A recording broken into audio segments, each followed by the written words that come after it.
ബിസ്മില്ലാ അൽഹംദുലില്ലാ വസ്സലാത്തു വസ്സലാമു അലാ റസൂലില്ലാ വ ആലിഹി വസഹ്ബിഹി വമൻ വാല വബഅദ്. നമ്മൾ ഈ ക്ലാസ് മുതൽ സൂറത്തുൽ ലുഖ്മാൻ അതാണ് ഇൻഷാ അല്ലാ വിശദീകരിക്കുന്നത്. ഇമാം ഇബ്നു ശിഹാബിൻ സുഹ്രി പറഞ്ഞതായി ചില തഫ്സീറുകളിൽ അക്സിറു ഖിറാഅത സൂറത്തിൽ ലുഖ്മാൻ ഫഇന്ന ഫിഹാ അജായിബ് എന്നൊരു പ്രയോഗമുണ്ട് സുഹ്രിൻ്റെ. അക്സിറു നിങ്ങൾ വർദ്ധിപ്പിക്കണം ഖിറാഅത സൂറത്തി ലുഖ്മാൻ സൂറ പാരായണം ചെയ്യുന്നത്. ഫഇന്ന ഫീഹ കാരണം ആ സൂറത്തിലുണ്ട് അജായിബ് അത്ഭുതങ്ങളെന്ന്. സൂറത്തുൽ ലുഖ്മാനിൽ അത്ഭുതങ്ങളുണ്ട്, അതുകൊണ്ട് അത് നിങ്ങൾ ഓതുന്നത് വർദ്ധിപ്പിക്കണം എന്ന് ഇമാം ഇബ്നു ശിഹാബിൻ സുഹ്രി പറയാറുണ്ടായിരുന്നു എന്നാണ്. അപ്പം നമ്മളിന്ന് ഈ സൂറത്തുൽ ലുഖ്മാനിലെ ആ അത്ഭുതങ്ങളിലേക്കാണ് നമ്മൾ പോണത്. സൂറത്തുൽ ലുഖ്മാൻ നബി സല്ലല്ലാഹു അലൈഹി വസല്ലം തങ്ങളുടെ മക്ക പ്രബോധന കാലഘട്ടത്തിൽ അവതീർണമായ സൂറത്താണ്, മക്കിയത്ത്. അതിൽ 27, 28, 29 വചനങ്ങളുടെ വിഷയത്തിൽ ആ വചനങ്ങൾ മദീനയിൽ നബി സല്ലല്ലാഹു അലൈഹി വസല്ലം തങ്ങളായിരിക്കും അവതീർണമായ വചനങ്ങളാണെന്ന് പറയപ്പെട്ടിട്ടുണ്ട്. വലൗ അന്നമാ ഫിൽ അർളി മിൻ ഷജറത്തിൻ അഖ്ലാമു വൽ ബഹ്റു യമുദ്ദുഹു മിൻ ബഅദിഹി സബ്അതു അബ്ഹുരിൻ മാ നഫിദത് കലിമാത്തുല്ലാഹി എന്ന് തുടങ്ങിയിട്ടുള്ള 3 ആയത്തുകൾ. അത് വെച്ച് ബാക്കിയുള്ളതൊക്കെ മക്കയിലാണ്, മക്കിയത്തായ സൂറത്താണ്. ലുഖ്മാനിൽ എത്ര ആയത്തുകളാണ്? 34 ആയത്തുകളല്ലേ? 34 ആയത്തുകൾ. മുസഫുൽ കൂഫ, മുസഫുൽ ബസറ, മുസഫുൽ ഷാം, അതിൽ 34 ആയത്തുകളാണ്. മുസഫുൽ മക്കി, അതേപോലെ മുസഫുൽ മദനി, അതിലാണ് 33 ആയത്തുകൾ.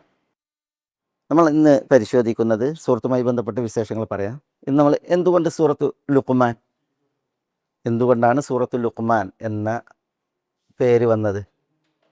ലുഖ്മാൻ എന്നവർ ആ സൂറത്തിൽ പ്രതിപാദിക്കപ്പെട്ടു.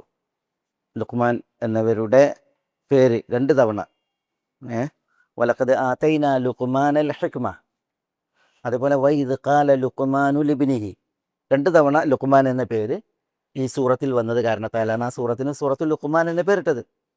അതോടൊപ്പം ലുഖ്മാൻ അലൈഹി സ്വലാത്തു വസ്സലാമയുടെ വസിയ്യത്ത് തൻ്റെ മകനോട്, അത് വളരെ അർത്ഥഗർഭമായ, ആശയസമ്പുഷ്ടമായ, വളരെ ആധികാരികമായ, മാതൃകാ യോഗ്യമായ ലുഖ്മാൻ അലൈഹി സ്വലാത്തു വസ്സലാം മകനോടാണ് വസിയ്യത്ത് ഓതിയതെങ്കിലും ആ വസിയ്യത്ത് മാലോകർക്ക് എല്ലാവർക്കും വസിയ്യത്താണ്.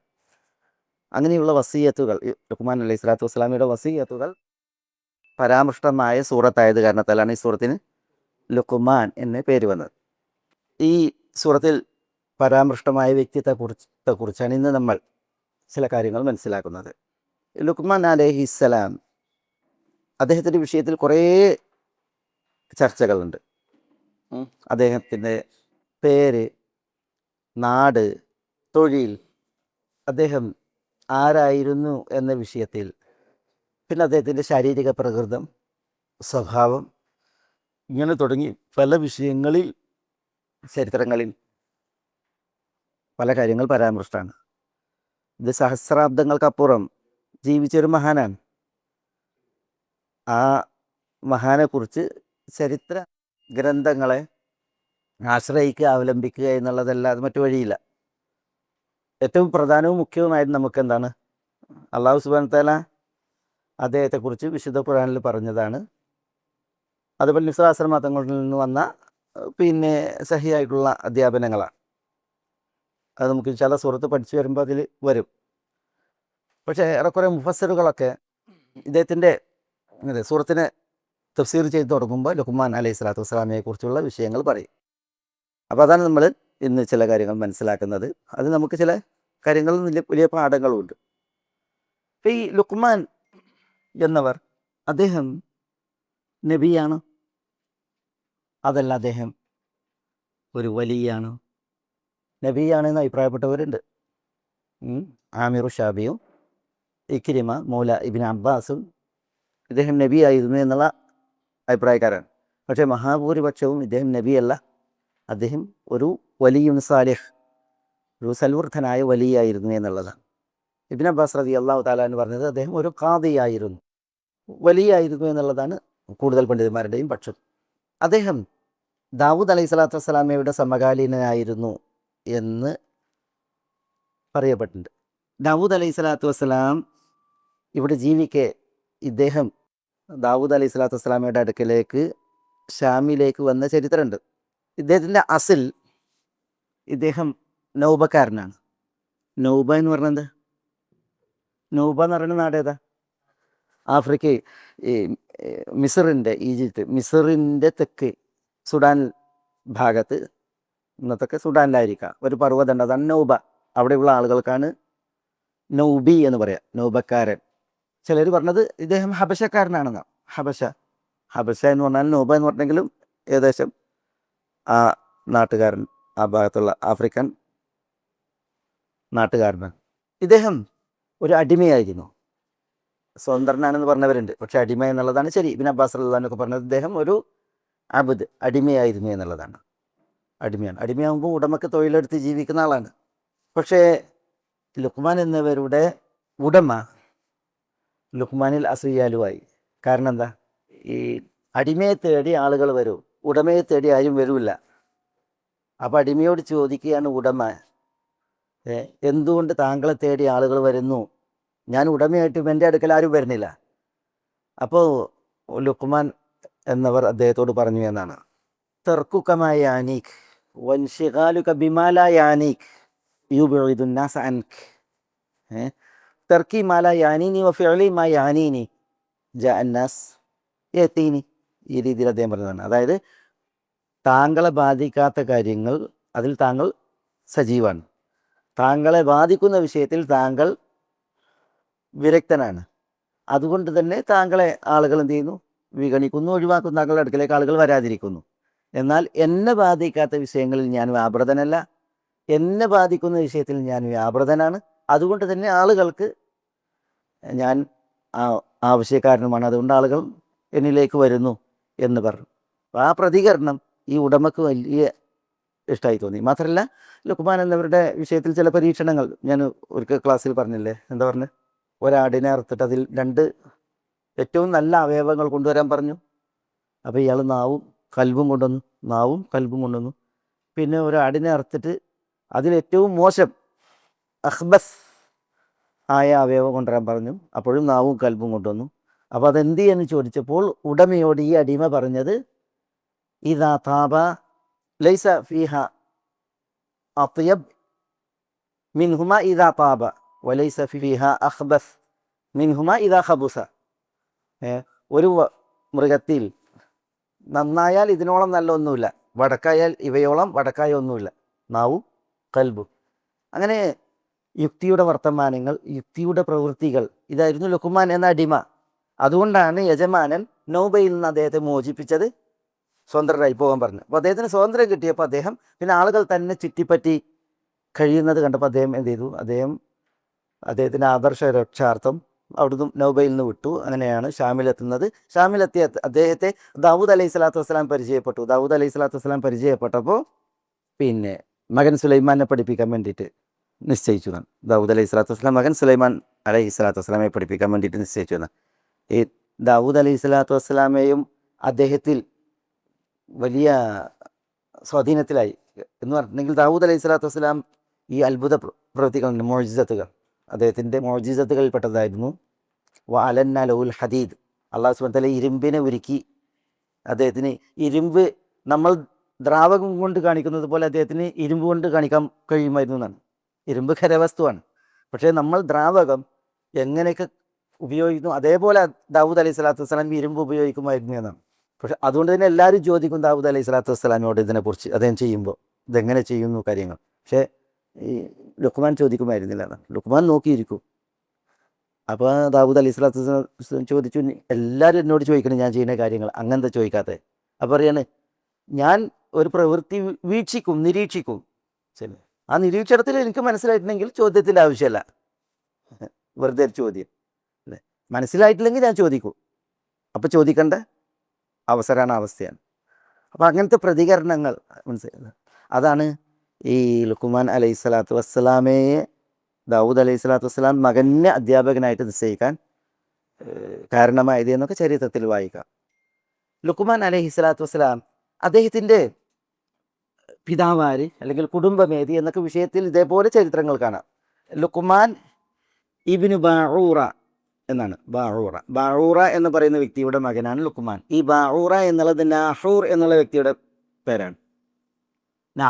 നാഹൂർ അദ്ദേഹത്തിൻ്റെ പിതാവിൻ്റെ ഒരു താറഹ് എന്നാണ്. താറഹ്. അപ്പോൾ ലുക്മാൻ ഇബ്നു ബാഊറ ഇബ്ൻ നാഹൂർ ഇബ്നു താറഹ് എന്നാണ് പറയുന്നത്. ഈ താറഹ് എന്നത് കേട്ടിട്ടുണ്ടോ? ആരാ? ഇബ്രാഹിം അലൈഹി സ്വലാത്തു വസ്സലാമയുടെ വാപ്പ ആസറിൻ്റെ മറ്റൊരു പേരാണ് താറഹ്. എൻ്റെ മകൻ നാഹൂറിൻ്റെ മകൻ ബാഊറയുടെ മകൻ ലുക്മാൻ അല്ലേ? ആസറിൻ്റെ സന്താന പരമ്പരയിലാണ് ഈ ലുക്മാൻ വരുന്നത്. അദ്ദേഹം ദീർഘകാലം ജീവിച്ചിട്ടുണ്ട് എന്നാണ്. ദീർഘകാലം ജീവിച്ച വ്യക്തിയാണ് ലുക്മാൻ. അതുകൊണ്ടാണ് ദാവൂദ് അലൈഹി സ്വലാത്തു വസ്സലാമയുടെ സുലൈമാൻ അലൈഹി സ്വലാത്തു വസ്സലാമയുടെ ഈ കാലത്തേക്ക് അദ്ദേഹം ജീവിച്ചത് എന്നുള്ളതാണ് പറയുന്നത്. ചിലർ പറയുന്നത് ഇദ്ദേഹം ലുക്മാൻ ഇബ്നു അൻഖ ഇബ്നു നസ്വർ, ലുക്മാൻ ഇബ്നു അൻഖ ഇബ്നു നസ്വർ എന്ന് പറയുന്ന ഒരു വ്യക്തിയാണ് എന്നാണ് പറയുന്നത്. കാരണം ഇതൊക്കെ സഹസ്രാബ്ദങ്ങൾക്കപ്പുറം വലിയ ഉള്ള ചരിത്രമായതുകൊണ്ടാണ് ചരിത്രത്തിൽ ഇങ്ങനെ ഈ പേരുകളുടെ വിഷയത്തിലൊക്കെ അഭിപ്രായ വ്യത്യാസം വരുന്നത്. പിന്നെ മാത്രമല്ല, അന്നൊക്കെ പേരുകൾ എന്ന് പറഞ്ഞെങ്കിൽ ഇന്നത്തെ കാലത്ത് മാതിരി ഒരു പേരും അത് രജിസ്റ്റർ ചെയ്തിട്ട് അതിനനുസരിച്ചുള്ള എല്ലാ പരിപാടികളല്ല. പേരുകൾ എന്ന് പറഞ്ഞെങ്കിൽ പലയിടത്തും പല പേരുകളും അന്നത്തെ കാലത്തൊന്നും ഒരു വിഷയമല്ലാത്തതാണ്. ചിലർ പറഞ്ഞത് ഇത് ഇബ്നു ഖാലത്തി അയ്യൂബ് അലൈഹി സ്വലാം, അയ്യൂബ് അലൈഹി സ്വലാത്തു വസ്സലാമയുടെ ഖാലത്തിൻ്റെ മകനാണ്. ഖാലത്ത് എന്ന് പറഞ്ഞാൽ മാതൃ സഹോദരി. ചിലർ പറഞ്ഞത് ഇബ്നു ഉഖ്തി അയ്യൂബ് അലൈഹി സ്വലാം, അയ്യൂബ് അലൈഹി സ്വലാത്തു വസ്സലാമയുടെ സഹോദരി പുത്രനാണ് ലുക്മാൻ എന്നൊക്കെ പറഞ്ഞിട്ടുണ്ട്. പലരും പറഞ്ഞ നസബയാണ് ഞാൻ ഈ ഇവിടെ എഴുതിയത്. ലുക്മാൻ അലൈഹി സ്വലാം അറബിയാണോ അനറബിയാണോ? അത് അദ്ദേഹത്തിൻ്റെ വിഷയത്തിൽ ഒരു പ്രധാന ചർച്ചയാണ്. ഇദ്ദേഹം അറബിയാണോ അതല്ല അനറബിയാണോ? അനറബിക്ക് എന്താ പറയുക? അജമി. അജമി എന്ന് പറഞ്ഞാൽ അനറബി. അറബി അനറബി ആരാണ് എന്നതാണ്. ഈ പേര് അറബി പേരാണോ അതല്ല അനറബി പേരാണോ എന്നുള്ളതാണ്. ഇബ്രാഹിം, ഇസ്മായിൽ ഇതൊക്കെ അനറബി പേരാണ്, അറബി പേരല്ല, അനറബി പേരാണ്. ഇതേപോലെയാണോ ലുക്മാൻ? ചിലർ പറഞ്ഞ് അനറബി പേരാണ്. അനറബി പേരാകുമ്പോൾ ശരിയല്ല. പക്ഷെ ഇത് അറബി പേരാണ് എന്ന് വന്നാൽ ഇത് ഏതിൽ നിന്നുള്ള അറബി പേരാണ്? അറബി പേരാകുമ്പോൾ ഇത് വിൽപ്പന്നാകും, ഒരു ക്രിയാധാതുവിൻ്റെ വിൽപ്പന്നാകും, ഇസ്തിഖാഖ്. അപ്പോൾ ഏതിൽ നിന്ന് എടുക്കപ്പെട്ടതാണ് ഈ അറബി പേര്? അറബി പേരാണ് എന്ന് പറയുമ്പോൾ അല്ലഖം എന്നതിൽ നിന്നാണ് ഇത് എടുക്കപ്പെട്ടത്. അല്ലഖം, ഇതല്ലഖം. ലഖം മാഷാ അല്ലാ, ഉരുളക്കാണ് പറയുക. ലുക്കുമത്ത് എന്ന് പറയില്ലേ? ലുക്കുമത്ത്, ലുക്കൈമാത്ത് എന്ന് പറയും. അത് ഉരുളകളല്ല, അത് ലുക്കുമ ഉരുളയാണ്. ഇപ്പോൾ റസൂലുള്ളാഹി സ്വല്ലല്ലാഹു അലൈഹി വസല്ലം തങ്ങൾ മദീനയിൽ ഒരു വഴിക്ക് പോകുമ്പോൾ ഒരു സ്ത്രീ മാംസാഹാരം ഉണ്ടാക്കിയിട്ട്, ഭക്ഷണം ഉണ്ടാക്കിയിട്ട് ആളുകളെ ക്ഷണിക്കുകയാണ്, ഒരു മഹദി. അപ്പോൾ റസൂലുള്ളാഹി സ്വല്ലല്ലാഹു അലൈഹി വസല്ലം തങ്ങളെ കണ്ടപ്പോൾ അവർ ക്ഷണിച്ചു വേഗം. ഹദീസിൽ കാണാം, ഫഅഖദ ലുക്കുമത്തൻ, നിസ്ലാസൽ തങ്ങൾ ഒരു ലുക്കുമത്ത് എടുത്ത് തനാവലഹ, നിസ്ലാസൽ തങ്ങൾ ആ ലുക്കുമത്ത് വായിൽ വെച്ചിട്ട് തിന്നാൻ തുടങ്ങുക. പക്ഷേ ലം യുസിഹ, റസൂലുള്ളാഹിക്ക് അത് ഇറക്കാൻ കഴിയുന്നില്ല. അപ്പോൾ റസൂലുള്ളാഹി സ്വല്ലല്ലാഹു അലൈഹി വസല്ലം തങ്ങൾ പറഞ്ഞു, ഇന്ന ഹാദിഹി ശാത്ത് ദുബിഹത് ബിഗൈരി ഇദ്നി അഹ്ലിഹ, ഈ ആട് പെർമിഷൻ ഇല്ലാതെ അറുക്കപ്പെട്ടതാണ്, ഉടമൻ്റെ അനുവാദമില്ലാതെ അറുക്കപ്പെട്ടതാണ് എന്ന് നബി സ്വല്ലല്ലാഹു അലൈഹി വസല്ലം തങ്ങൾ.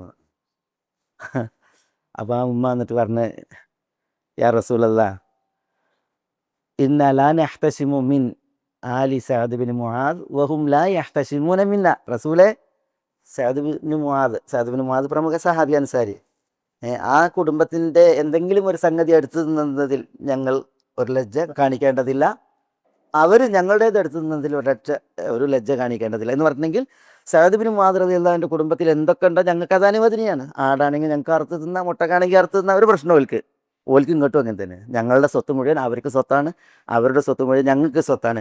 അതുകൊണ്ട് തന്നെ ഞങ്ങൾ അനുവാദം ചോദിക്കാറില്ല എന്ന് പറയുന്നത്. അവിടെ ആ സംഭവത്തിൽ പിന്നെ അഹദ ലുക്കുമത്തൻ, റസൂൽ ലുക്കുമത്ത് എടുത്തു എന്നാണ്. ഹത്തൽ ലുക്കുമ, എന്താ ലുക്കുമ? ഉരുള. തജഅലുഹ ഫീ ഇംറഅതിക, നിൻ്റെ ഭാര്യയുടെ വായിൽ വെച്ച് കൊടുക്കുന്നുവെങ്കിൽ അതെന്താ? സദഖ എന്ന് പറഞ്ഞാൽ ലുക്കുമത്ത്. അതാണ് വിശുദ്ധ ഖുർആനിൽ വന്നില്ലേ, ഫൽതഖമഹു, വിഴുങ്ങിയതാണ്. ഫൽതഖമഹുൽ ഹൂതു വഹുവ മുലീം അല്ലേ? വിഴുങ്ങിയിൽ തക്കമ. അപ്പോൾ അതാണ് ലക്കം. ലക്കം എന്ന് പറഞ്ഞെങ്കിൽ വിഴുങ്ങുക, സ്പീഡിൽ തിന്നുക, വേഗത്തിൽ തിന്നുക എന്ന അർത്ഥത്തിലാണ്. ലുക്മാൻ എന്ന് പറഞ്ഞാൽ അതിൻ്റെ അർത്ഥം അപ്പോൾ അതാണ്, സ്പീഡിൽ തിന്നുന്നവൻ എന്ന അർത്ഥത്തിൽ. ഒരിക്കൽ ഈ അബുൽ അസ്വദുദ്ദു അലി ഭക്ഷണം കഴിക്കാൻ ഇരുന്നപ്പോൾ ഒരു ആറാബി വന്നിട്ട് തിന്നായിരുന്നു. നടന്മാരെ പോലെ സ്വിച്ച് ഇട്ട യന്ത്രത്തിൻ്റെ മാതിരി മൂപ്പര് തിന്നണേ, പെരും തീറ്റ തുടങ്ങിയെന്നാണ്. അബുൽ അസ്വദ് അലി ചോദിക്കാൻ മസ്മുക്ക് എൻ്റെ പേരെന്താണെന്ന്. അപ്പോൾ അയാൾ പറഞ്ഞ ലുക്മാൻ. അപ്പോൾ അബുൽ അസ്വദ് അലി പറയാണ് മാ അഖ്താഹ്ലുക ഫീ ഇസ്മിക്കെന്നാണ്, അല്ലെങ്കിൽ തസ്മിയത്തൊക്കെ, നിൻ്റെ പേരിടലിൽ നിൻ്റെ കുടുംബത്തിനൊരു തെറ്റും പറ്റിയിട്ടില്ല എന്ന് പറഞ്ഞതാണ്. കാരണം മൂപ്പര് ആണ് യന്ത്രം കണക്കെയാണ് ഇത് പെറുക്കിടുന്നതെന്നാണ്. അവിടെ അബുൽ അസ്വദ് അലി തന്നെ ഒരു വിഷയമാണ്. അബുൽ അസ്വദ് അലി വലിയ പണ്ഡിതനാണ്, വ്യാകരണത്തിലും ഭാഷയിലുമൊക്കെ വലിയ ഒരു മഹാ അത്ഭുതമാണ് അബുൽ അസ്വദ് അലി. ഭയങ്കര ധിഷണയാണ് അദ്ദേഹം. പെട്ടെന്ന് നല്ല കണിശമായി കൃത്യമായിട്ട് ഉത്തരം പറയുന്ന ഒരു ബുദ്ധിരാക്ഷസനാണ് അബുൽ അസ്വദ് അലി.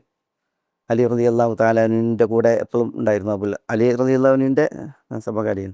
താബിഈങ്ങളിൽ പ്രസിദ്ധനാണ് അബുൽ അസ്വദ് അലി. ബാലിം ഇബ്നു അംർ അദ്ദുഅലി, ഇവർക്ക് ഈ അലി റളിയല്ലാഹുവിൻ്റെ കൂടെയാണ് ഇദ്ദേഹം ബനു കുശൈർ ഗോത്രത്തിലായിരുന്നു, അതിനോടടുത്തായിരുന്നു താമസിച്ചിരുന്നത്. ബനു കുശൈർ, ഈ ബനു കുശൈർ ഗോത്രത്തിന് അലിയാരെ കണ്ടുകൂടാ, അലി റളിയല്ലാഹുവിനെ കണ്ടുകൂടാ. കാരണം അവർ ഈ ഖവാരിജികളോട് ചായവുള്ള ഒരു ടീമാണ്.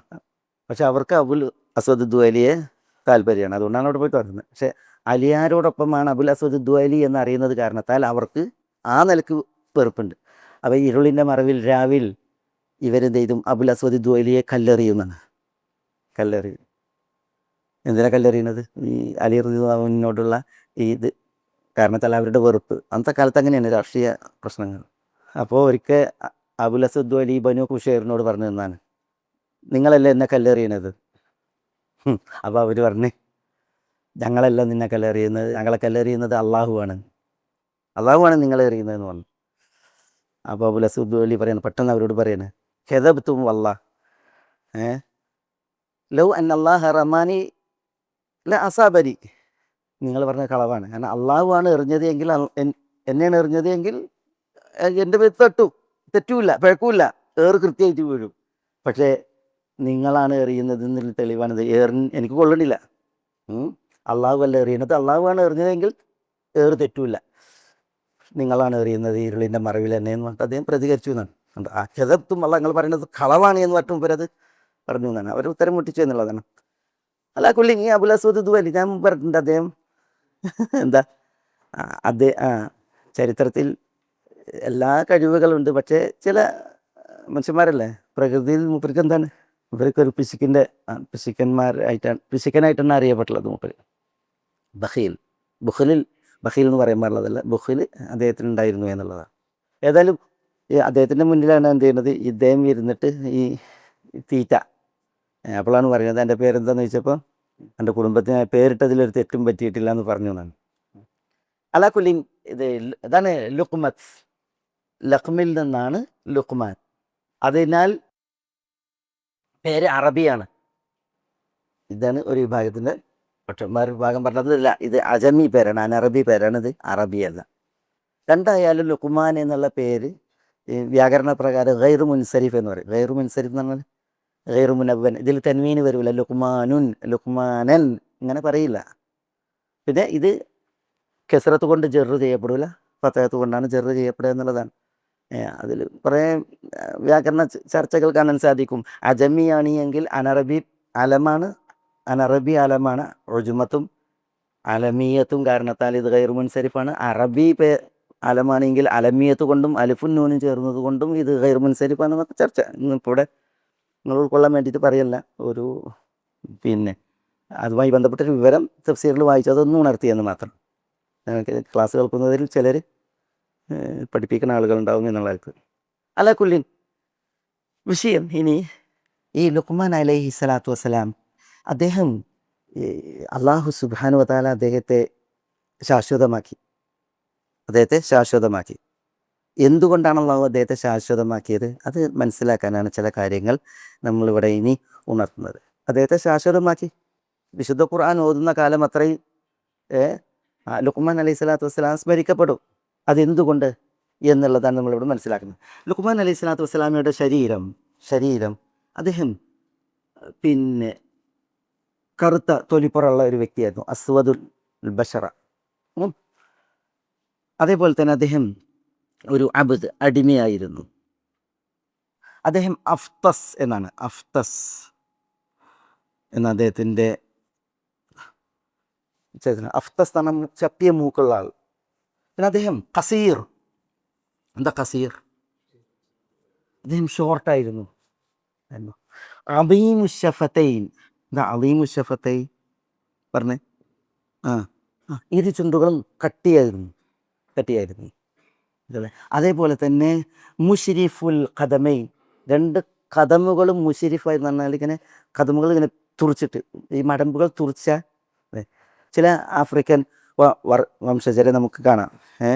അവരുടെ കാലുകൾ തുറിച്ച് ചുണ്ടുകൾ പിന്നെ വികസിച്ച് ഇങ്ങനെയല്ലേ അവരുടെ ശരീരം. മുഷ്രിഫുൽ ഖദമി.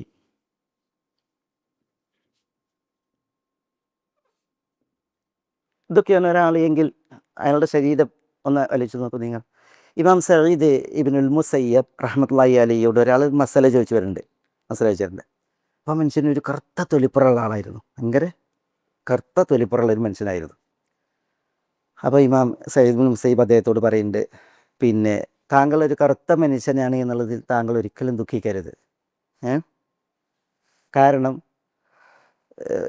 ഭൂലോകത്തെ ജനങ്ങളിൽ ഏറ്റവും ശ്രേഷ്ഠരായ 3 പേർ ഉണ്ടായിരുന്നു. അതൊന്ന് ബിലാൽ ബിൻ റബാഹാണ്, മറ്റൊന്ന് മഹ്ജ മൗല ഇബ്നു ഉമറിൻ്റെ അടിമ മഹ്ജ ആണ്, പിന്നെ 3 ലുഖ്മാൻ എന്നവരാണ്. ഇവർ ലോകത്തെ ശ്രേഷ്ഠരാണ്. ബിലാൽ, മഹ്ജ, പിന്നെ ലുഖ്മാൻ. അവരൊക്കെ അറിയുന്നു ഇതേപോലെ തൊലിപ്പുറം പിന്നെ കറുത്ത് കാണപ്പെട്ട ആളുകളാണ്. അതുകൊണ്ട് താങ്കൾക്ക് അതൊരു പ്രശ്നമാകേണ്ടതില്ല എന്ന് പറഞ്ഞു എന്ന് സഈദ് ഇബ്നുൽ മുസയ്യിബ് റഹ്മത്തുള്ളാഹി അലൈഹി. ഞാനത് കൊണ്ടുവന്നത് ലുഖ്മാൻ അലൈഹി സ്വലാത്തു വസ്സലാമയുടെ ശാരീരിക അവസ്ഥ ഇതാണ് ചരിത്രം പറയുന്നത്.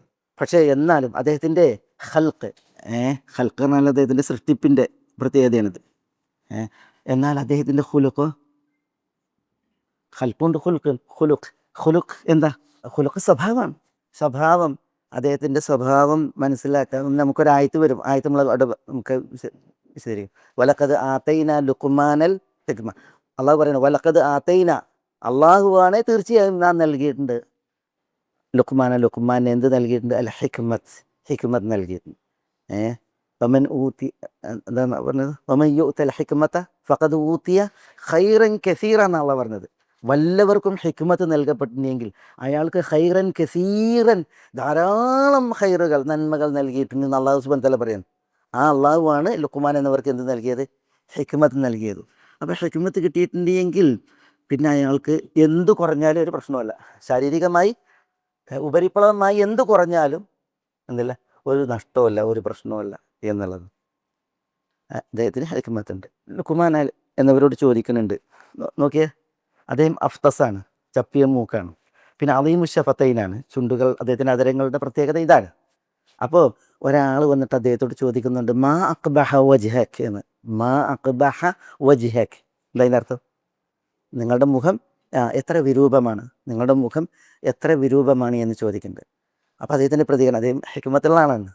അതുകൊണ്ട് അദ്ദേഹത്തിൻ്റെ പ്രതികരണം അത് ഒരേ സമയം അദ്ദേഹത്തിൻ്റെ ഹൽക്കും ഒരേ സമയം അദ്ദേഹത്തിൻ്റെ ഹുൽക്കും വായിക്കാനുള്ളതാണ് ഈ ചരിത്രം.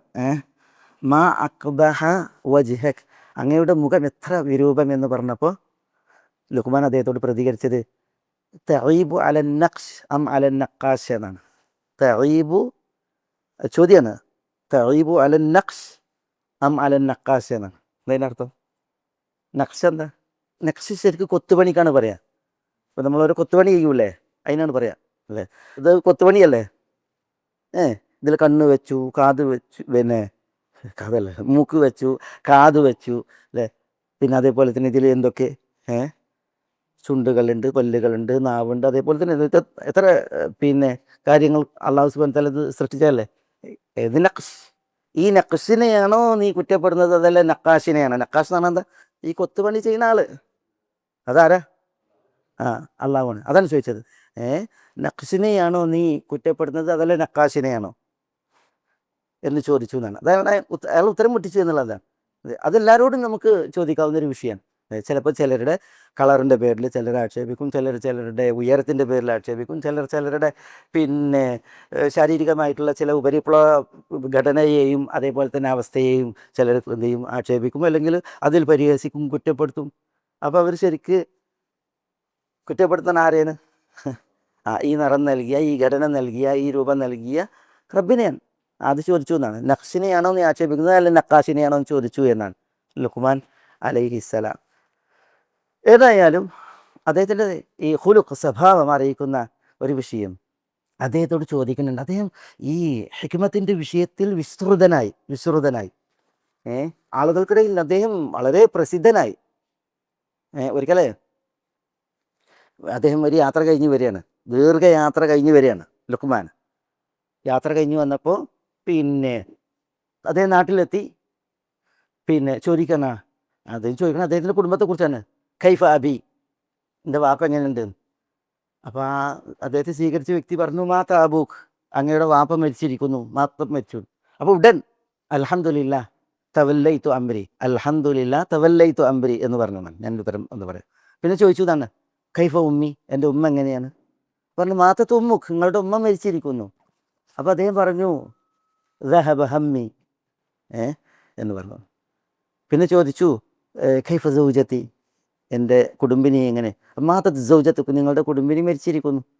അപ്പോൾ അദ്ദേഹം പറഞ്ഞു തജദ്ദത്ത് ഫിറാഷി. പിന്നെ ചോദിച്ചു ഖൈഫ ഉഖ്തി, എൻ്റെ സഹോദരി എങ്ങനെ? പറഞ്ഞു മാത്തത്ത് ഉഖ്തുക്ക്, നിങ്ങളുടെ സഹോദരിയും മരിച്ചിരിക്കുന്നു. അപ്പോൾ അദ്ദേഹം പറഞ്ഞു ഹസൻതു അല്ലെങ്കിൽ ഹഫിൽതു ഇർദി എന്ന് പറഞ്ഞതാണ്. പിന്നെ ചോദിച്ചു കൈഫ അഖി, പറഞ്ഞു മാത്ത അഖൂഖ്, അങ്ങയുടെ സഹോദരനും മരിച്ചിരിക്കുന്നു.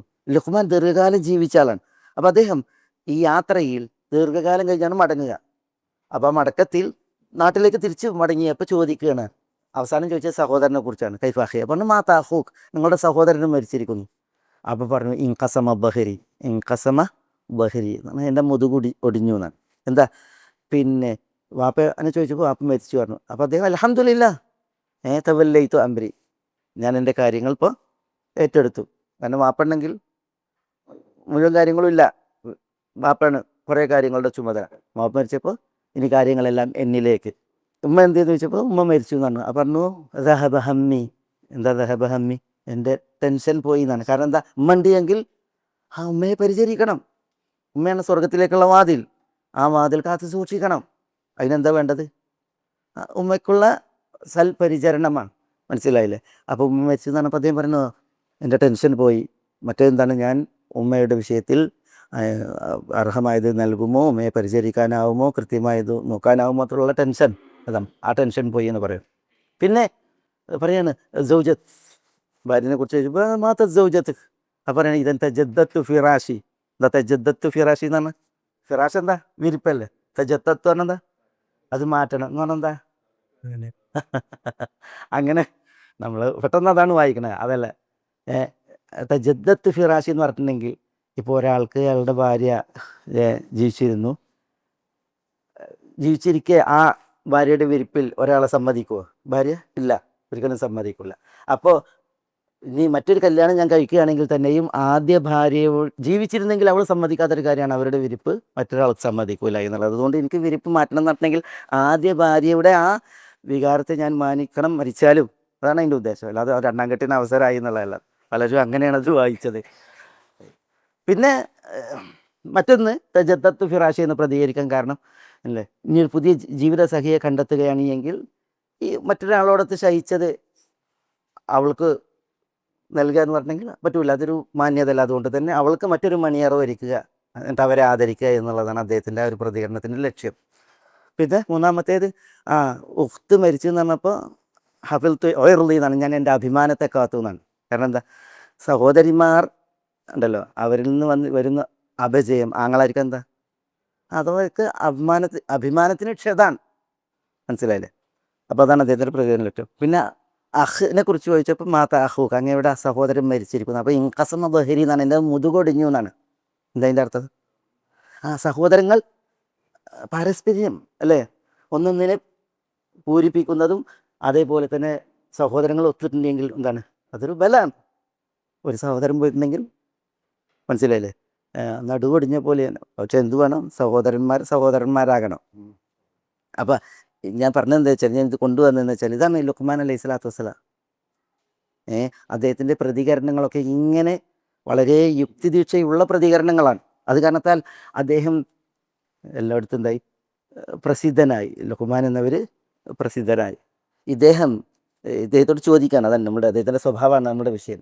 ഇങ്ങനെയുള്ള ലുഖ്മാൻ അലൈഹി സ്വലാത്തു വസ്സലാം, അദ്ദേഹത്തിൻ്റെ സംസാരങ്ങൾ, അദ്ദേഹത്തിൻ്റെ പ്രതികരണങ്ങളൊക്കെ ഇങ്ങനെ മാലോകർക്ക് പാഠവും അതേപോലെ തന്നെ അർത്ഥസമ്പുഷ്ടവുമായിട്ടുള്ളതൊക്കെ ആയത് കാരണത്താൽ അദ്ദേഹം വിശ്രുതനായി. അതുകൊണ്ടാണ് ഒരാൾ ചോദിക്കുകയാണ്, ഇന്നലകളിൽ ആടുകളെ മേച്ച് നടന്നിരുന്ന ഒരു വ്യക്തിയല്ലേ നിങ്ങൾ?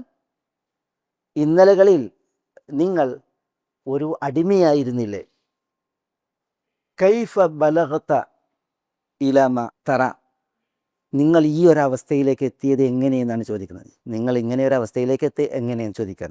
ഇന്നലകളിൽ ആട്ടിടയൻ, ഇന്നലകളിൽ അടിമ, എന്നിട്ട് നിങ്ങൾ ഇന്ന് ഈ ഒരവസ്ഥയിലേക്ക് എത്തി, നിലവാരത്തിലേക്ക് എത്തി, അതെങ്ങനെയെന്ന് ചോദിക്കുമ്പോൾ അദ്ദേഹത്തിൻ്റെ മറുപടി ബി തഖ്വല്ലാ, അള്ളാഹുവിൽ തഖ്വയുള്ള ജീവിതം നയിച്ചതുകൊണ്ട്. ഒബി അദാ ഇൽ അമാന, ഞാൻ അമാനത്ത് നിർവഹിക്കുന്നത് കൊണ്ട്. വസിദ്ഖുൽ ഹദീസ്, സത്യസന്ധമായിട്ട് സംസാരിക്കുന്നത് കൊണ്ട്.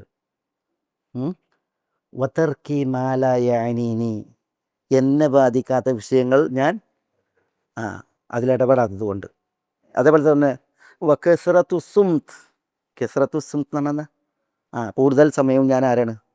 മൗനിയാണ്. ആവശ്യത്തിനേ മിണ്ടുള്ളൂ, ആവശ്യത്തിനെ തൊള്ള തുറക്കുള്ളൂ. അത് കാരണത്താലാണ് എനിക്ക് ഈ ഒരു നിലവാരം വന്നത് എന്നാണ് അദ്ദേഹം പറയുന്നത്. ഇന്നലെ വരെ അടിമയായി ആടുകളെ മേച്ച് നടന്നിരുന്ന അങ്ങ് ഇന്ന് ഇങ്ങനെ ഒരു ഹിക്മത്തിൽ മാലോകർക്ക് മാതൃകയാകും വിധം എങ്ങനെ വിരാജിച്ചു എന്നതാണ് ചോദ്യം. ചോദിച്ചപ്പോൾ അദ്ദേഹത്തിൻ്റെ സ്വഭാവം അതിനാണ് നമ്മൾ മനസ്സിലാക്കുന്നത്. എന്താണ്?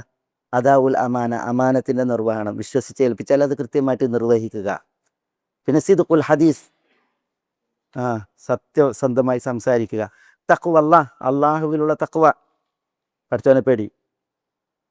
പിന്നെ കസ്റത്തു സുംത്, എല്ലായിടത്തും നാക്കിട്ടടിക്കുക എന്നുള്ളതല്ല, പിന്നെ ആവശ്യമുള്ളിടത്ത് വേണ്ടത് പറയുക. പിന്നെ തർക്കി മല യാനീനി, എന്നെ ബാധിക്കാത്ത വിഷയത്തിലേക്ക് ഞാൻ ഇടപെടാതിരിക്കാൻ പോവുക. ചിലർ കണ്ടില്ലേ, എല്ലായിടത്തും പോയി ഇടപെടും. മൂപ്പരവിടെ വേണ്ടതില്ല, ഒരാവശ്യമല്ല. പക്ഷെ എന്നാലും അതെന്താണ്, എങ്ങനെയാണ് ചകഞ്ഞുകൊണ്ടിരിക്കും.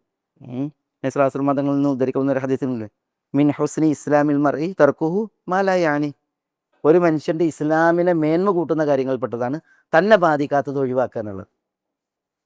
തനിക്ക് ബാധകമല്ലാത്ത വിഷയത്തിൽ എന്തിനാ പോയിട്ട് തലയിടുന്നു, അത് ഒഴിവാക്കുക എന്നുള്ളതാണ് ഈമാനിനെ ഇസ്ലാമിനെ മേന്മ കൂട്ടുന്ന കാര്യം എന്ന് പറഞ്ഞത്. അപ്പോൾ ഞാൻ പറഞ്ഞു തരുന്നത്, ലുഖ്മാൻ അലൈഹി സ്വലാത്തു വസ്സലാമയുടെ സ്വഭാവം മനസ്സിലാക്കാനാണ് ഈ പറഞ്ഞത്. അദ്ദേഹം സൽഗുണ സമ്പന്നനായിരുന്നു. അദ്ദേഹം ശാരീരികമായിട്ട് പല വിഷയങ്ങളിലും പരിമിതി ഉള്ള വ്യക്തിയാണെങ്കിലും അള്ളാഹു സുബ്ഹാനഹു വ തആല അദ്ദേഹത്തെ നിത്യമാക്കിയത് അദ്ദേഹത്തിൻ്റെ ശാരീരിക ഘടന കൊണ്ടോ ഉപരിപ്ലവ ഭാവം കൊണ്ടോ അത് പറഞ്ഞിട്ടല്ല, പിന്നെയോ അദ്ദേഹത്തിൻ്റെ സ്വഭാവം, പെരുമാറ്റം, ഇതൊക്കെ കാരണത്താലാണ്. അതിലൂടെയാണ് അള്ളാഹു അദ്ദേഹത്തെ നിലനിർത്തിയത്. ലുഖ്മാൻ അലൈഹി സ്വലാത്തു വസ്സലാം അദ്ദേഹത്തിൻ്റെ തൊഴിലിനെ കുറിച്ച് അദ്ദേഹത്തിൻ്റെ മിഹിനത്ത്, എന്താ മിഹിന, തൊഴിൽ, അദ്ദേഹം ഖയ്യാത്താണ് എന്ന് പറഞ്ഞിട്ടുണ്ട്. ഖയ്യാത്ത് എന്താ? തുന്നൽക്കാരൻ. അദ്ദേഹം അതല്ല, നജ്ജാദ് എന്ന് പറഞ്ഞാൽ അദ്ദേഹം നജ്ജാർ ആണെന്ന് പറയപ്പെട്ടിട്ടുണ്ട്. നജ്ജാർ ആശാരിയ. അദ്ദേഹം റായി എന്താ? ആട്ടിടയൻ എന്ന് പറയപ്പെട്ടിട്ടുണ്ട്. വേറെയും അദ്ദേഹത്തെക്കുറിച്ച് പറഞ്ഞിട്ടുണ്ട്. അദ്ദേഹത്തിൻ്റെ തൊഴിലുമായി ഇതൊക്കെ അദ്ദേഹം ഹാത്തിബ് എന്താ? ഹാത്തിബ്, വിറക് ശേഖരിച്ച് ആ വിറക് വിറ്റ് ജീവിക്കുന്ന ആളായിരുന്നു എന്നുള്ളതാണ് ചരിത്രം. നജ്ജാദ് എന്ന് പറഞ്ഞിട്ടുണ്ടെങ്കിൽ ഖയ്യാത്തും നജ്ജാദും ഏറെക്കുറെ ഒരുപോലെയാണ്. പക്ഷേ നജ്ജാദ് ഈ കാർപ്പറ്റുകൾ, അതേപോലെ തന്നെ കെനബുകൾ എന്നുണ്ട്, ഇതൊക്കെ ഉണ്ടാക്കുന്ന ആൾക്കാർ അങ്ങനെ പറയാം. ഞാനിത് പറഞ്ഞത് ചരിത്രം ഒരു വ്യക്തിയെക്കുറിച്ചിട്ട് അദ്ദേഹത്തിൻ്റെ ഈ വിഷയമൊക്കെ പറയുന്നത് ഇങ്ങനെയുള്ള ഒരാളാണ്. ഒന്ന് ആലോചിച്ച് നോക്കിയ, ഒരു ഖയ്യാത്ത് അല്ലെങ്കിൽ ഒരു നജ്ജാർ, ഒരു റാഹി ഇടയൻ, ഒരു ഹാത്തിബ്, വിറക് ശേഖരിച്ച് വിറ്റ് ജീവിച്ചിരുന്ന ഒരു വ്യക്തി, ഈ ഒരു വ്യക്തിയെയാണ് വലഖദ് ആതൈനാ ലുഖ്മാൻ അൽ ഹിക്മത അനിഷ്കുർലില്ല എന്ന് പറഞ്ഞിട്ടുള്ള വചനങ്ങൾ അവതീർണമാകുന്നത്. അദ്ദേഹം യാ ബുനയ്യ ലാ തുശ്രിക് ബില്ലാ എന്ന് തുടങ്ങിയിട്ട് അദ്ദേഹത്തിൻ്റെ ആ വസയ്യത്തുകൾ അല്ലേ, ആ വസയ്യത്തുകൾ ഓരോന്നും വിലമതിക്കാനാകാത്ത വസീയത്തുകളാണ്. ആ വസീയത്തെ പിൽക്കാലത്തേക്ക് ഖിയാമത്ത് നാൾ വരേക്കും ചരിത്രത്തിൽ ശേഷിക്കുന്നത്. അപ്പം മനുഷ്യന്മാരുടെ ഉപരിപ്ലവമായിട്ടുള്ള ഘടനയോ അവരുടെ തൊഴിലുകളുടെ പിന്നെ പരിമിതിയോ ഇതൊന്നല്ല ഒരു മനുഷ്യനെ അള്ളാഹുവിങ്കൽ പരിഗണനീയനാക്കാൻ മാനദണ്ഡം. അള്ളാഹുവിൻ്റെ അടുക്കൽ പരിഗണനീയനാക്കാൻ മാനദണ്ഡം. അതാണ് ഇവിടെ ഇതൊക്കെ നമ്മളിപ്പോൾ ചരിത്രത്തിൽ നിന്ന് ഇതൊക്കെ വായിച്ചു കൊണ്ട് ഇവിടെ ഉദ്ധരിക്കണത് എന്തിനാ? ലുഖ്മാനെ കുറിച്ച് അലൈഹി സ്വലാത്തു വസ്സലാമിയെ കുറിച്ച് ഇതൊക്കെ പ്രത്യേകിച്ച് പിന്നെ ഈ ശാരീരികമായിട്ടുള്ളതായ ചില പരിമിതികൾ പറയുക എന്നുള്ളതൊരു പ്രയാസമാണ്. പക്ഷെ ചരിത്രം അത് കോറി, അത് ഉദ്ധരിച്ചു. അതാണ് നമ്മളിവിടെ എന്ത് ചെയ്യുന്നത്, ചരിത്രത്തിൽ നിന്ന് ഇട്ടിട്ട് ഇവിടെ ഉദ്ധരിക്കണം. അതെന്തിനാണ്? അത് ഈ ഒരു ആശയത്തെ നമ്മൾ മനസ്സിലാക്കാൻ വേണ്ടിയിട്ടാണ്. റബ്ബിൻ്റെ പരിഗണന അത് കടന്നു വരൽ ആ ഒരു വിഷയം മനസ്സിലാക്കാൻ വേണ്ടിയിട്ടാണ്. ലുഖ്മാൻ എന്ന പേര് നമ്മൾ കേൾക്കേണ്ട സഹാബികൾക്ക് പരക്കെ. സഹാബികളിൽ എത്ര ലുഖ്മാന്മാരുണ്ട്? താബിഈങ്ങളിൽ എത്ര ലുഖ്മാനുണ്ട്? ലുഖ്മാൻ ചിലർ പ്രസിദ്ധമാണ് കേട്ടോ. ലുഖ്മാൻ എന്നുള്ളതിൽ നിങ്ങൾക്ക് ആരെങ്കിലും ലുഖ്മാൻ അറിയോ? സഹാബികൾ. ഒരു ലുഖ്മാൻ ഇബ്നു ആദ് ഉണ്ട്. വലിയ ചരിത്രമുള്ള മനുഷ്യനാണ് ലുഖ്മാൻ ഇബ്നു ആദ്. 100 ആളുകളുടെ ശക്തിയും 100 ആളുകളുടെ ഹിക്മത്തും പറയപ്പെട്ട ഒരു മനുഷ്യനാണ് ലുഖ്മാൻ ഇബ്നു ആദ്. പൂർവ്വകാലത്ത് ഈ ലുഖ്മാൻ അലൈഹി സ്വലാത്തു വസ്സലാമിയുടെ ഒക്കെ മുമ്പുള്ള ചരിത്രം. ലുഖ്മാൻ ഇബ്നു ആദ് എന്ന് പറയുമ്പോൾ അദ്ദേഹം അഹ്കാഫുകാരനായിരുന്നു.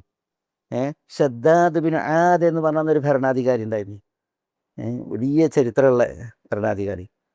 ഈ ലുഖ്മാൻ ഇബ്നു ആദിനും അങ്ങനെ ചരിത്രമുണ്ട്. ഒരു സബഅത്തു നുസൂർ, 7 പാപ്പിടിയന്മാർ, പരുന്തുകൾ, 7 പരുന്തുകളും ലുഖ്മാൻ ഇബ്നു ആദും എന്ന് പറഞ്ഞിട്ട് ചില ചരിത്രങ്ങളുണ്ട്. ഭയങ്കര വലിയ ചരിത്രം. ഏതായാലും അങ്ങനെ ഒരു ചരിത്ര പുരുഷൻ കഴിഞ്ഞു പോയിട്ടുണ്ട്. വിസ്തൃതമായ ചരിത്രമാണ് അയാളുടേത്.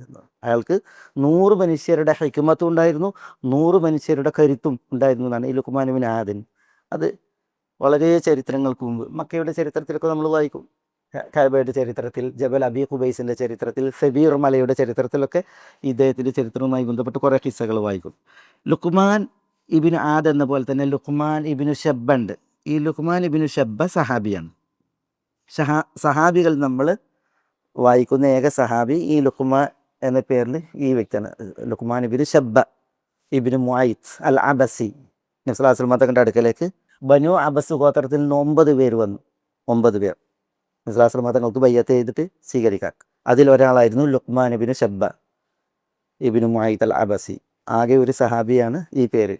താബിഈങ്ങളിൽ അതേപോലെ ഒരാളുണ്ട്. അതാണ് ലുഖ്മാൻ ഇബ്നു ആമിർ അൽ ഉസാബി, അബു ആമിർ അൽ ഹിൻമസി. ലുഖ്മാൻ ഇബ്നു ആമിർ താബിഈങ്ങളിൽപ്പെട്ട ആളാണ്. അബു ദർദ, അബു മൂസ എന്നിവരെന്നൊക്കെ ഹദീസ് റിപ്പോർട്ട് ചെയ്തിട്ടുണ്ട് ഈ ലുഖ്മാൻ ഇബ്നു ആമിർ എന്ന താബിഈ. അബു ദർദ റളിയല്ലാഹു തആല എന്ന് പറയാറുണ്ട്, ഞാൻ ഏറ്റവും കൂടുതൽ ഭയക്കുന്ന ഒരു വിഷയം അന്ത്യനാളിൽ അല്ലാഹു സുബ്ഹാനഹു വ തആലയുടെ ഒരു ചോദ്യമാണ്.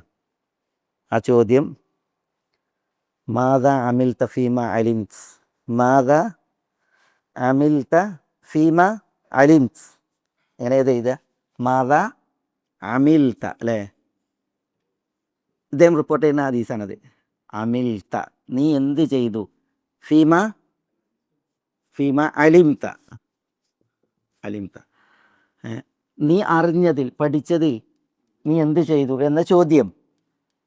ഇത് അല്ലാഹു സുബ്ഹാനഹു വ തആല ചോദിക്കുന്നതാണ് ഞാൻ ഏറ്റവും കൂടുതൽ ഭയക്കുന്നത്. അതും അലാ റൂസിൽ ഖലായിഖ്, മുഴുവൻ പടപ്പുകളുടെയും സാന്നിധ്യത്തിൽ, സമക്ഷത്തിൽ. അന്ത്യനാളിൽ അല്ലാഹു സുബ്ഹാനഹു വ തആല എന്നോട് മാദാ അമിൽത ഫീമ അലിംത് എന്ന് എന്നോട് ചോദിക്കുന്നതാണ് ഞാൻ ഏറ്റവും കൂടുതൽ ഭയപ്പെടുന്നത് എന്ന് അബൂദർദ റളിയല്ലാഹു തആല പറയാറുണ്ട്. അത് ഉദ്ധരിക്കണ ആരാണ്? ലുഖ്മാൻ ഇബ്നു ആമിർ എന്ന താബിയാണ്. എന്നാൽ അബൂ മൂസ അൽ അശ്അരി, അബൂദർദ ഇവരോടൊക്കെ സമകാലീനാണ് ലുഖ്മാൻ. ലുഖ്മാൻ എന്ന പേര് പലപ്പോഴും ചരിത്രത്തിൽ വളരെ വിരളം ആളുകൾക്കാണ്. അപ്പോൾ സഹാബികൾ അതേപോലെ തന്നെ താബികളിലൊക്കെ ഇങ്ങനെ പരിമിതം ആളുകൾക്ക് മാത്രമാണ് ഈ പേരുള്ളൂ. ഏതായാലും ലുഖ്മാൻ അലൈഹി സ്വലാത്തു വസ്സലാമയുമായി ബന്ധപ്പെട്ടുള്ള പിന്നെ ചില ഒരു വിഷയങ്ങളാണ് ഇവിടെ നമ്മൾ ആ ചരിത്രം ആ സൂറ തുടങ്ങുമ്പോൾ അള്ളാഹു പേരിട്ടത് കാരണത്താൽ ആരാണ് ആ മഹാൻ എന്ന് മനസ്സിലാക്കാൻ ഇവിടെ നമ്മൾ കേൾക്കേണ്ടത്. ലുഖ്മാൻ അലൈഹി സ്വലാത്തു വസ്സലാം, ഞാൻ പറഞ്ഞില്ലേ നബിയാണോ വലിയാണോ എന്ന വിഷയത്തിലുള്ള ചർച്ച, അദ്ദേഹം ഖാദിയായിട്ടുണ്ട്, അത് പ്രസിദ്ധമാണ്. അദ്ദേഹം മുഅല്ലിമാണ്, അത് പ്രസിദ്ധമാണ്. ആരുടെ മുഅല്ലിമാണ്? സുലൈമാൻ അലൈഹി സ്വലാത്തു വസ്സലാമയുടെ വരെ മുഅല്ലിം എന്ന് പറഞ്ഞത്. പിന്നെ അദ്ദേഹം ഹക്കീമാണ്, അതല്ല ഒരു തർക്കമല്ല. ലുഖ്മാനുൽ ഹക്കീം, അള്ളാഹു സുബ്ഹാനഹു വ തആല ഹിക്മത്ത് നൽകിയത് കാരണത്താൽ. ഏതായാലും പിന്നെ നമ്മളൊരു സൂറത്തിലേക്ക് പ്രവേശിക്കുമ്പോൾ അള്ളാഹു സുബ്ഹാനഹു വ തആല ഒരു സൂറത്തിന് സൂറത്തുൽ ലുഖ്മാൻ എന്ന് പേരിട്ടു. സൂറത്തുൽ ലുഖ്മാൻ്റെ വിഷയത്തിൽ, ആ സൂറത്തിൻ്റെ പേരിൻ്റെ വിഷയത്തിൽ എന്തില്ല, മറ്റൊരു പേര് പറയപ്പെട്ടിട്ടില്ല. സൂറത്തുൽ ഫാത്തിഹയ്ക്ക് എത്ര പേരുകളുണ്ട്? സൂറത്തുൽ ബഖറയ്ക്ക് എത്ര പേരുകളുണ്ട്? ഓരോ സൂറത്തിനും പല പേരുകളുണ്ട്. സൂറത്തുൽ ഇഖ്ലാസിനൊക്കെ എത്ര പേരുകളാണ്. പക്ഷേ മറ്റൊരു പേരില്ലാത്ത സൂറത്ത് അതാരാണ്? അത് സൂറത്തുൽ ലുഖ്മാനാണ്, ലുഖ്മാനാണ്.